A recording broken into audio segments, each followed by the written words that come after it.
স্বাগত জানাচ্ছি যমুনা টেলিভিশনের নিয়মিত আয়োজন প্রবাসী বাংলাদেশে বিশ্বের বিভিন্ন প্রান্তে থাকা প্রবাসীদের খবরাখবর নিয়ে আপনাদের সাথে আছি আমি দেবাশিস রঞ্জন সরকার। জাতির জনক বঙ্গবন্ধু শেখ মুজিবুর রহমানের কনিষ্ঠ পুত্র শেখ রাসেলের 60তম জন্মবার্ষিকী উদযাপন করেছে বাংলাদেশ দূতাবাস বাহরাইন। বাংলাদেশ দূতাবাসের chargé d'affaires AKM Mohiuddin কায়েসের সভাপতিত্বে ও দূতাবাসের তৃতীয় সচিব তাসির উদ্দিনের পরিচালনায় পবিত্র কোরআন তেলাওয়াতের মধ্যে দিয়ে এক আলোচনা সভার আয়োজন করা হয়। এরপর রাষ্ট্রপতি ও প্রধানমন্ত্রীর বাণী পাঠ করা হয়। অনুষ্ঠানে শেখ রাসেলের উপর নির্মিত একটি প্রামাণ্য চিত্র প্রদর্শন করা হয়। এ সময় অনুষ্ঠানে উপস্থিত ছিলেন দূতাবাসের প্রথম সচিব ইলিয়াসুর রহমান সহ দূতাবাসের কর্মকর্তা কর্মচারী এবং বাংলাদেশ কমিউনিটির নেতৃবৃন্দ। এই দিবসটি যথাযোগ্য মর্যাদায় পালনের লক্ষ্যে বাংলাদেশ দূতাবাস বাহরাইন এই অনুষ্ঠানের আয়োজন করেছে। এই অনুষ্ঠানে একটি বক্তৃতা প্রতিযোগিতার আয়োজন করা হয়, যেখানে প্রায় 50 জন মতো শিক্ষার্থী এই প্রতিযোগিতায় অংশগ্রহণ করে। ম্যানচেস্টারে চালু হয়েছে পাসপোর্ট সেবা কার্যক্রমে। এ উপলক্ষে ম্যানচেস্টার বাংলাদেশ সহকারী হাইকমিশনের উদ্যোগে বিশেষ অনুষ্ঠানের আয়োজন করা হয়। অনুষ্ঠান উপস্থাপন করেন সহকারী হাইকমিশনার কাজী জিয়াউল হাসান। প্রধান অতিথি ছিলেন স্বরাষ্ট্র মন্ত্রণালয়ের সুরক্ষা সেবা বিভাগের সচিব মোহাম্মদ আবদুল্লাহ আল মাসুদ চৌধুরী। আরও উপস্থিত ছিলেন আহসান কিবরিয়া সিদ্দিকী ও মেজর কাজী আনিস মোর্শেদ সহ প্রবাসী বাংলাদেশিরা। আলোচনায় বক্তারা বলেন, পাসপোর্ট ভ্রমণ ও অভিবাসন সহজ করার পাশাপাশি বিদেশে বাংলাদেশের পাসপোর্টের মর্যাদা বৃদ্ধি করবে। এই পাসপোর্ট প্রবর্তন শুধুমাত্র ইমিগ্রেশন প্রক্রিয়াকে স্বচ্ছতা এবং দ্রুততার সাথে এবং হ্যাসেল ফ্রি হিসাবে সম্পন্ন হবে না, এর মাধ্যমে আমরা সারা বিশ্বে আমাদের দেশের ইমেজটাকেও বৃদ্ধি করতে পেরেছি। যুক্তরাজ্যের বার্মিংহামে প্রবাসী বাংলাদেশিদের জন্য পাসপোর্ট সেবার আনুষ্ঠানিক উদ্বোধন করা হয়েছে। এতে প্রধান অতিথি ছিলেন যুক্তরাজ্য সফররত বাংলাদেশের স্বরাষ্ট্র মন্ত্রণালয়ের সুরক্ষা সেবা বিভাগের সচিব মোহাম্মদ আবদুল্লাহ আল মাসুদ চৌধুরী। অনুষ্ঠানে সভাপতিত্ব করেন বার্মিংহামের বাংলাদেশি সহকারী হাইকমিশনার মোহাম্মদ আলিমুজ্জামান। বিশেষ অতিথি ছিলেন প্রধানমন্ত্রীর কার্যালয়ের প্রশাসন বিভাগের মহাপরিচালক মোহাম্মদ আহসান কিবরিয়া সিদ্দিকী। প্রবাসী কমিউনিটি নেতাদের মধ্যে বক্তব্য রাখেন কাউন্সিলর সাদেক মিয়া শামসু, মমতাজ হোসেন এবং মায়া আলী।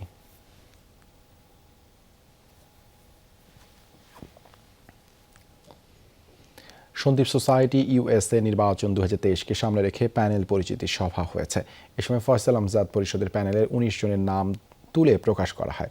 সন্দীপ সোসাইটি USA এর সাধারণ সম্পাদক ASM আলাউদ্দিন তাদের পরিচয় করিয়ে দেন। আলোচনায় অংশ নেন প্যানেলের সভাপতি প্রার্থী মোহাম্মদ ইমলাক হোসেন ফয়সাল, সাধারণ সম্পাদক প্রার্থী প্রফেসর মোহাম্মদ আমজাদ হোসেন, সন্দীপ সোসাইটির বর্তমান সভাপতি আব্দুল হান্নান, সাবেক নির্বাচন কমিশনার নুরুল সাফা সহ আরও অনেকে। বক্তারা বলেন, প্রবাসীদের সেবা করাই এই প্যানেলের মূল উদ্দেশ্য।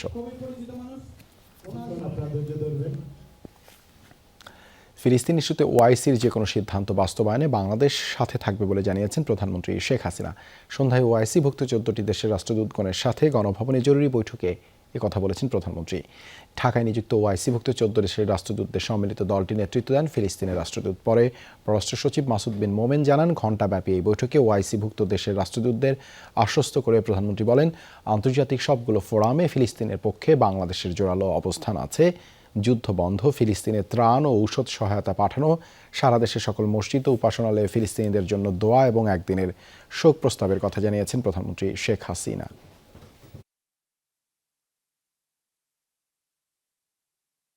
প্রধানমন্ত্রী বাংলাদেশের অবস্থান পুনর্ব্যক্ত করেছেন এবং উনি বলেছেন যে এই ধরনের সহিংসতা অবিলম্বে বন্ধ হওয়া দরকার এবং উনি তীব্র নিন্দা জ্ঞাপন করেছেন। বাংলাদেশ থেকে আমরা ঔষধ এবং অন্যান্য জরুরি সাহায্য সামগ্রী এগুলো আমরা পাঠানোর ব্যবস্থা নিব। গাজায় হাসপাতালে হামলার পর ক্ষোভে ফুঁসে উঠছে মুসলিম বিশ্ব। এই নৃশংসতার প্রতিবাদে দেশে দেশে বিক্ষোভ করছে সাধারণ মানুষ। ইসরায়েলকে সমুচিত জবাব দিতে আরব বিশ্বকে জেগে ওঠার আহ্বান জানিয়েছেন তারা। ফিলিস্তিনের স্বাধীনতার দাবিতে আওয়াজ তোলেন তারা। দাবি, নিপীড়িতদের মুক্তিতে ইসরায়েলকে সমুচিত জবাব দেওয়ার সময় এসেছে। এদিন ইসরায়েলের পতাকা পুড়িয়েও প্রতিবাদ জানান বিক্ষোভকারীরা। বেশ কয়েকটি দেশে সহিংসতা হয়েছে। গাজায় নির্বিচার হামলার প্রতিবাদ জানাতে ইসরায়েলি দূতাবাসের সামনে বিক্ষুব্ধ জনতার ভিড়। স্লোগানে প্রকম্পিত জর্ডানের রাজধানী আম্মানের রাজপথ। হাসপাতালে ভয়াবহ আগ্রাসনের তীব্র নিন্দা জানান তারা। সংঘাত বন্ধ করে ফিলিস্তিনের স্বাধীনতার দাবি বিক্ষোভকারীদের কণ্ঠে। উঠেছে জর্ডান থেকে ইসরায়েলের রাষ্ট্রদূত বহিষ্কারের দাবিও। গণহত্যা বন্ধে জরুরি পদক্ষেপ নিতে সরকারের প্রতি আহ্বান জানান বিক্ষোভকারীরা। এ সময় তারা জোরপূর্বক দূতাবাসে প্রবেশের চেষ্টা করলে টিয়ার গ্যাস ছোড়ে ও লাঠিচার্জ করে পুলিশ। ফিলিস্তিনের পতাকা হাতে লেবাননের মার্কিন দূতাবাসের সামনে অবস্থান নিয়ে প্রতিবাদ জানায় বিক্ষোভকারীরা। সংঘাত বন্ধে যুক্তরাষ্ট্রের অবস্থান নিয়েও প্রশ্ন তোলেন তারা। জানায় সংকট সমাধানে আরব বিশ্বকে জেগে ওঠার আহ্বান। তাদের ছত্রভঙ্গ করতে গেলে নিরাপত্তা বাহিনীর সাথে ব্যাপক সহিংসতার ঘটনা ঘটে। আমরা এখানে জমায়েত হয়েছি যাতে আরব বিশ্ব জেগে ওঠে। এটা ফুঁসে ওঠার সময়। ফিলিস্তিনকে মুক্ত করুন। শুধু ইসরায়েল নয়, পশ্চিমা দেশগুলোর বিরুদ্ধেও ক্ষোভে ফুঁসছে সাধারণ মানুষ। তেহরানে যুক্তরাষ্ট্র ও যুক্তরাজ্যের দূতাবাসের সামনে জমায়েত হয় বিক্ষোভকারীরা। ফিলিস্তিনের প্রতি সহায়তা জোরদারে সরকারের প্রতি জানান আহ্বান। ফিলিস্তিনিরা কোনো অন্যায় করেনি, তারা শুধু নিজেদের ভূমি চায়। আমার দেশের নেতাদের দাবি জানাবো, ফিলিস্তিনের প্রতি সহায়তা আরো জোরদার করুন। ইসরায়েলিদের শাস্তি হওয়া দরকার। রকেটের বদলে রকেট প্রয়োজন এখন। তিউনিসিয়ার রাজধানী তিউনিসেও হয়েছে প্রতিবাদ সমাবেশ। হামাসের পক্ষে প্লাকার্ড নিয়ে রাজপথে জড়ো হয় বিক্ষোভকারীরা। ফিলিস্তিনি ভাই বোনেরা যখন নির্মম মৃত্যুর শিকার হচ্ছে, খেতে পারছে না, তখন আমরা চুপ করে থাকি কিভাবে? এই সংঘাত এখনই বন্ধ করতে হবে। যুক্তরাষ্ট্র ও ফ্রান্সের রাষ্ট্রদূতকে বরখাস্ত করতে হবে। ফিলিস্তিনের সমর্থনে ও ইসরায়েলি আগ্রাসনের বিরুদ্ধে মিছিল হয়েছে ইরাক, ইয়েমেন, তুরস্ক সহ আরব বিশ্বের অনেক দেশেও। প্রিয়াঙ্কা চক্রবর্তী, যমুনা নিউজ। বিশিষ্ট ব্যবসায়ী হিসেবে মালয়েশিয়ার সর্বোচ্চ রাষ্ট্রীয় সম্মানসূচক দাতো উপাধি পেয়েছেন সাতক্ষীরার কলারোয়া উপজেলার আলমগীর হোসেন। সম্প্রতি মালয়েশিয়ার পাহাং রাজ্যের সুলতান আহমদ এই খেতাবে আলমগীর হোসেনকে ভূষিত করেন। সমাজে অসামান্য অবদান, সাফল্য বা পরিষেবার স্বীকৃতিস্বরূপ এই উপাধি প্রদান করেছেন মালয়েশিয়ার পাহাং রাজ্যের সুলতান আহমদ। বিশিষ্ট ব্যক্তিদের মধ্যে বিশেষ করে শিক্ষাবিদ, ব্যবসায়ী এবং রাজনীতিবিদদের মালয়েশিয়ার রাজা বা রাজ্যের সুলতান কর্তৃক এই সর্বোচ্চ সম্মানসূচক উপাধি দেওয়া হয়। আলমগীর হোসেন দেশটির ব্যবসায়িক খাতে অনন্য অবদান রাখায় এই উপাধিতে ভূষিত হয়েছেন। দাতো উপাধিটি ব্রিটিশ স্যার উপাধির সমতুল্য বলেই বিবেচিত হয়। এই খেতাবপ্রাপ্তরা মালয়েশিয়ার যে কোনো কাজে ভিআইপি সুবিধা ভোগ করে থাকেন। আলমগীর হোসেনের সাতক্ষীরার কলারোয়া উপজেলার যুগীখালী ইউনিয়নের মানিকনগর গ্রামের বাসিন্দা। তার এই অর্জনকে নিজ জন্মভূমি সাতক্ষীরা ও দেশের মানুষকে উৎসর্গ করেছেন আলমগীর। বিশ্বকাপে নিজেদের চতুর্থ ম্যাচে বৃহস্পতিবার ভারতের মুখোমুখি হচ্ছে বাংলাদেশ, যে ম্যাচের আগে গরম গণমাধ্যম থেকে শুরু করে সোশ্যাল মিডিয়া। তবে এই ম্যাচে সাকিব আল হাসানের খেলা নিয়ে আশাবাদী কোচ চান্দিকা হাতুরিসিংহে ইঙ্গিত দিয়েছেন একাদশে পরিবর্তনের। 2 পরিবর্তন নিয়ে মাঠে নামতে পারে ভারত। পুনের মহারাষ্ট্র ক্রিকেট অ্যাসোসিয়েশন স্টেডিয়ামে দুপুর 2:30টায় শুরু হবে খেলাটি। পুনে থেকে তাহমিদ অমিতের রিপোর্ট। বাংলাদেশ আর ভারতের লড়াই এখন আর 8-10টা সাধারণ ম্যাচের মতো নয়। উত্তেজনা আর শিহরণে গা হয়ে ওঠে ছমছমে।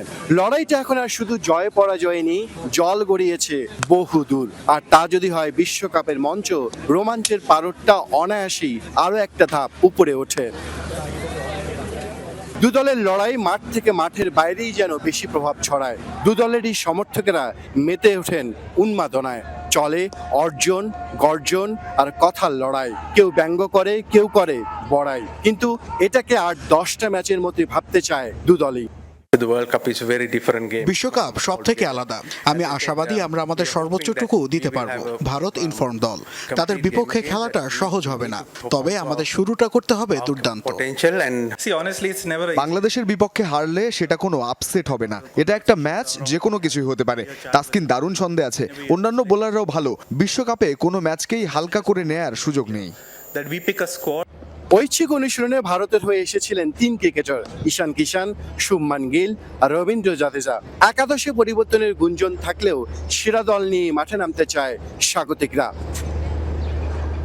অপশনাল অনুশীলন ছিল বাংলাদেশেরও। পেস বিভাগে আসতে পারে পরিবর্তন, তবে সব ছাপিয়ে প্রশ্ন একটাই, সাকিব আল হাসান কি খেলবেন? প্রেস মিটে আরও একবার আসা হেড কোচকে উত্তর দিতে হলো তামিম প্রসঙ্গ। তামিম এখানে নেই। আমি জানি না সে আমাদের মিস করছে কিনা, তবে দুর্ভাগ্যজনকভাবে সে তৈরি হতে পারেনি। তবে তামিমের রেকর্ড বেশ ভালো, এখানে খেলতে পারলে অবশ্যই ভালো হতো। সময়টা ভালো যাচ্ছে না বাংলাদেশের। মাঠের বাইরের ইস্যুর সাথে জোড়া হারের ধাক্কা, আত্মবিশ্বাসে ধরেছে ফাটল, ভর করেছে বিষণ্ণতা। নিজেদের ফিরে পেতে তাই তো একটা জয় খুব দরকার, খুব বেশি দরকার। পুনের শেষ বিকেলে গুড়ি গুড়ি বৃষ্টিতে উইকেটটা ঢেকে রাখা হয়েছে, তবে এই উইকেটে যথেষ্ট রান আছে বলা হচ্ছে, যেখানে প্রথম ইনিংসের গড়ই 307, অর্থাৎ হাই স্কোরিং ম্যাচ হবে সেটা তো বলাই যায়। তবে সব থেকে গুরুত্বপূর্ণ বাংলাদেশের ব্যাটাররা, বিশেষ করে টপ অর্ডার, সেই ফ্ল্যাট উইকেটের ফায়দা কতটুকু নিতে পারেন সেটাই গুরুত্বপূর্ণ। আর সেটাকে কাজে লাগিয়ে যদি জিততে পারে বাংলাদেশ, তাহলে তো কথাই নেই। অমিত, যমুনা স্পোর্টস, পুনে, ভারত। সাম্প্রতিক পরিসংখ্যান বলছে ভারতের থেকে ঢের এগিয়ে বাংলাদেশ। শেষ 4 দেখার 3টিতেই জয় টাইগারদের, যা সবশেষটি এশিয়া কাপে। মাঠের পরিসংখ্যান ছাপিয়ে দু দলের লড়াইটা মনস্তাত্ত্বিকও বটে। পুনে থেকে ভারত বাংলাদেশের 22 গজের অতীত জানাচ্ছেন তাহমিদ অমিত।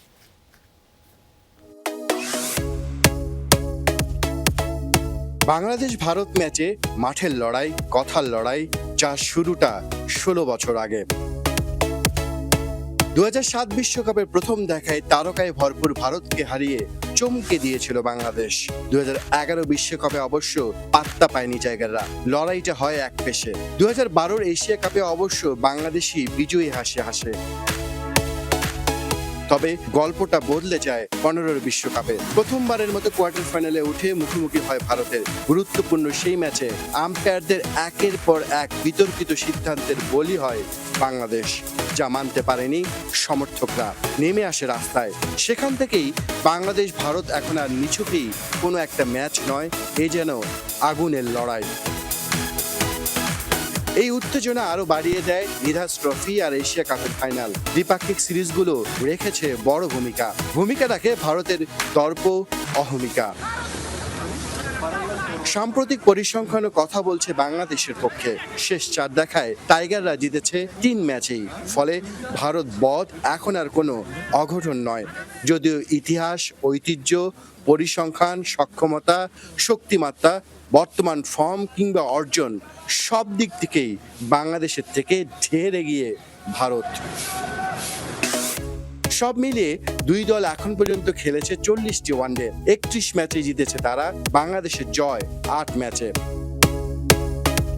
দু দলের দেখায় সর্বোচ্চ 807 রান বিরাট কোহলির। 2-এ থাকা সাকিব আল হাসান করেছেন 751 রান। তিনি আছেন ভারতীয় অধিনায়ক রোহিত, 738 রান তার। 4-এ থাকা মুশফিকের রান 665।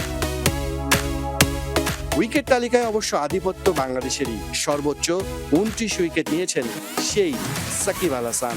মুস্তাফিজের আছে 25 উইকেট। 3-এ থাকা মাশরাফি 23 আর 6-এ থাকা তাসকিন নিয়েছেন 14 উইকেট।